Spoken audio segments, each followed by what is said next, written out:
Hello viewers, welcome to Color Macaws channel. இன்னைக்கு நம்ம கற்பூர தேங்காய் எண்ணெய் எப்படி செய்யறதுன்னு பார்க்க போறோம்.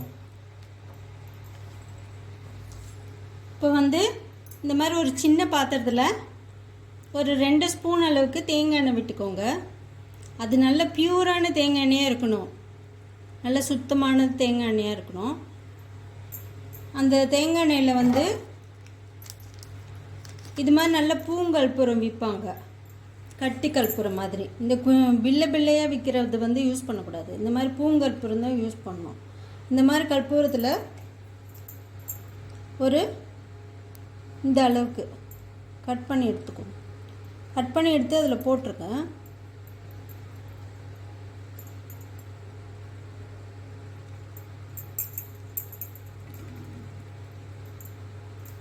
போட்டுட்டு அதுக்கப்புறம் அதை அப்படியே லைட்டாக ஹீட் பண்ணணும். ரொம்ப ஹைலெலாம் வைக்கக்கூடாது, லைட் சிம்மில் தான் வைக்கணும்.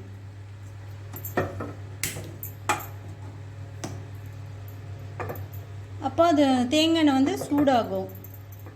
சூடாகும்போது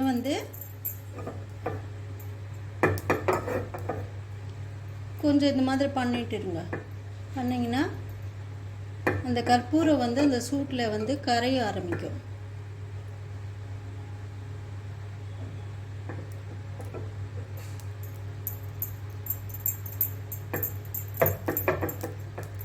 அது கரையாக அதுலேருந்து நல்ல வாசனை கூட வரும் நம்மளுக்கு.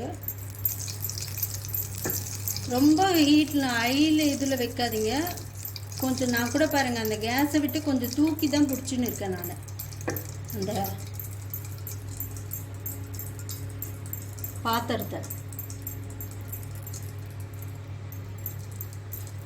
இப்போ சூடாயிடுச்சு நல்லா எண்ணெய். ரொம்பலாம் எண்ணெய் காய விடாதீங்க, இறக்கிடுங்க. இந்த ஸ்டேஜ் வரும்போதே அதுலேயே அது கரைஞ்சிடும். கரெக்டாக அது கரைய ஆரம்பித்தோடனே அதுலேருந்து நல்ல புகை வரும். அந்த புகையை நம்ம மோந்தோன்னா கூட நம்மளுக்கு இந்த சளி, அந்த மூக்கடைப்புலாம் கூட கொஞ்சம் ரிலீஸ் ஆகும். அந்த புகையை கொஞ்ச நேரம் அப்படி நம்ம முகத்தை காட்டி அதில் நல்லா மூச்சு இழுத்து விட்டோன்னா கூட கொஞ்சம் இந்த மூக்கடைப்பு, அந்த கண் இதுவாக இருக்கிறது அதெல்லாம் கூட சரியாயிடும். அதுக்கப்புறம் நல்ல குழந்தைங்க, சின்ன பாப்பாங்க, பிறந்த குழந்தையிலேருந்து எத்தனை வயசு குழந்தைங்களாம் இருந்தால் கூட சரி, அவங்களுக்கு ரொம்ப இரும்பல் அதிகமாக இருக்கும்.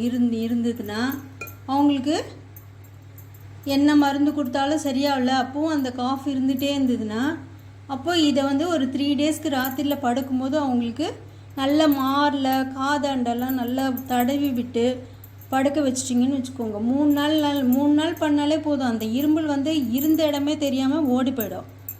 இதை பெரியவங்க கூட யூஸ் பண்ணலாம். பெரியவங்க கூட இதை தடவிக்கிட்டாங்கன்னா அவங்களுக்கும் நல்லா ரிலீஃப் கிடைக்கும். அதாவது ரொம்ப மருந்தெல்லாம் சாப்பிட்டு அவங்களுக்கு ஒன்றுமே கேட்கலன்னொன்னே இதை செஞ்சோன்னா உடனே ரிலீஃப் ஆகிடும். சின்ன குழந்தைங்களுக்கு இது நல்லா கேட்கும். அதுவும் இந்த குளிர்காலத்துக்கு இன்னும் நல்லா கேட்கும். இந்த மருந்து, இந்த கற்பூர தேங்காய் எண்ணெய்ன்றது.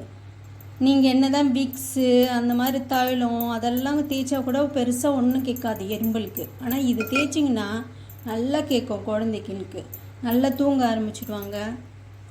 அதுக்கப்புறம் இது சூடாக்கிட்டு இந்த மாதிரி இதை 3 டேஸ் தேய்க்க சொல்லியிருக்கும் போது, மறுநாள் நம்ம தேய்க்கும் போது மறுபடியும் அதை சூடு பண்ணணுன்ற அவசியம் கிடையாது.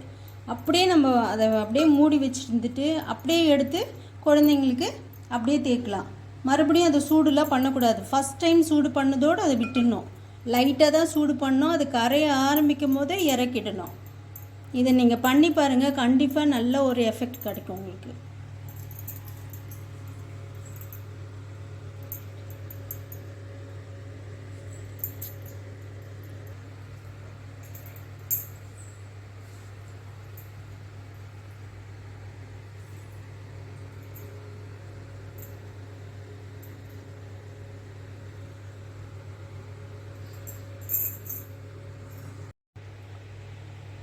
ஓகே ஃப்ரெண்ட்ஸ், இந்த வீடியோ உங்களுக்கு பிடிச்சிருந்தா லைக் பண்ணுங்கள், ஷேர் பண்ணுங்கள், சப்ஸ்கிரைப் பண்ணுங்கள். Thank you, bye, see you in next video.